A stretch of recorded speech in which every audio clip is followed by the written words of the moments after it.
Salut tout le monde, nous voici pour une nouvelle vidéo avec cette fois-ci un micro qui marche. Je sais pas pourquoi, l'autre fois ça avait bugué.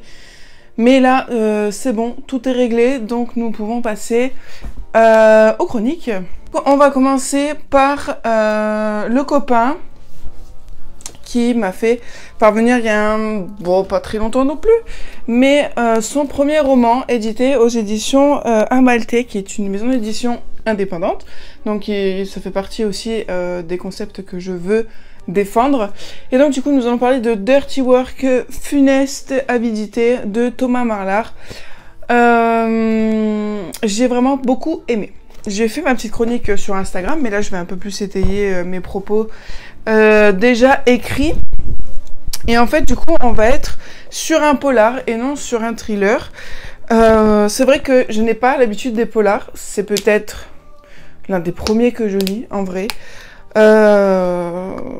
Et j'ai vraiment beaucoup aimé parce que eh ben, il m'a fait sortir un peu de mes habitudes de lecture. On boit un petit coup. Parce qu'on va être sur un policier qui se passe au 19e siècle. On n'est pas du tout sur quelque chose de notre temps ou futuriste comme j'en ai l'habitude. Là, on est en 1883 et nous sommes donc à l'ancien temps avec les anciennes procédures, avec les anciens mœurs, avec les anciennes façons de penser et ça je développerai plus particulièrement après avec le personnage d'Agathe. Mais du coup, pour faire le topo, vous avez le résumé de toute façon toujours en barre d'infos, mais pour faire le topo, nous allons suivre Alistair, qui est un détective privé qui va gentiment s'inviter sur une affaire de meurtre dans un hôtel. Et en fait, pour venir à bout de cette enquête, il va proposer à Agathe, qui elle est dans la police, de s'allier à lui pour essayer de résoudre cette affaire plus vite que la police. Alors vous me direz pourquoi Agathe voudrait bien. Je ne vous dis pas explicitement pourquoi, mais je vous dis juste que la place de la femme au travail en 1883, c'est vraiment pas le top. Et on le sent bien. On le sent bien, parce que elle est maltraitée quand même un peu dans cette histoire. J'en avais fait la remarque à Thomas, j'ai dit ouais, ils sont pas très gentils avec Agathe quand même, hein, mais bon. Après, comme je lui ai dit, c'est vrai que ça choque un peu parce que de nos jours c'est plus vraiment le cas, en tout cas moins le cas. Mais bon voilà, ça va avec l'époque, hein. Je veux dire, une femme dans les flics, c'est pas tellement pris au sérieux, et voilà, c'est vraiment, elle est considérée comme la bonne à faire les cafés et la secrétaire, quoi. Alors que, au final, elle va s'avérer être très importante dans la résolution de cette affaire. Et donc, du coup, c'est vrai que quand il m'a vendu son histoire, un peu dans le genre historique, policier historique, j'avoue que j'étais pas hyper certaine. C'est-à-dire que quand il me l'a proposé, j'ai pas de suite dit oui. Et au final, parce que je suis vraiment pas friande des livres historiques, tout ça. Et au final, ça va totalement très bien avec l'histoire. Je ne le voyais pas en vrai, après avoir lu sa plume. C'est vrai que je ne le vois pas vraiment écrire une histoire qui se passe de nos jours en fait, parce qu'il a vraiment une plume qui ressemble à Agatha Christie, qui ressemble à tous nos anciens polars, à tous les précurseurs du polar, parce qu'il a cette facilité à décrire, à mettre dans l'ambiance justement de ces années-là. Et je pense qu'il est fait pour ça, voilà, écrire un peu dans le passé, et c'est ce que je pense, voilà. Après, peut-être qu'il écrira un roman qui se passera de nos jours, mais en tout cas, ce que je sais, c'est qu'il travaille sur le tome 2, donc il y aura forcément une suite à ça, et je reverrai cette plume dans ce monde-là, et ça, c'est vraiment cool. Ensuite, ce que j'ai beaucoup aimé dans son roman, c'est, comme il le sait, je déteste les descriptions très longues et les descriptions inutiles. Et la plupart du temps, ce critère est à l'origine d'abandon de mes lectures, parce que ça me pèse, quoi. Moi, je veux quelque chose qui va droit au but, qui perd pas son temps, et voilà, je veux de l'action, des dialogues, ce genre de choses-là. Et là, pour le coup, il a fait dans le mille, parce que il y a la description qu'il faut, et encore, je trouve qu'il y en a pas énormément.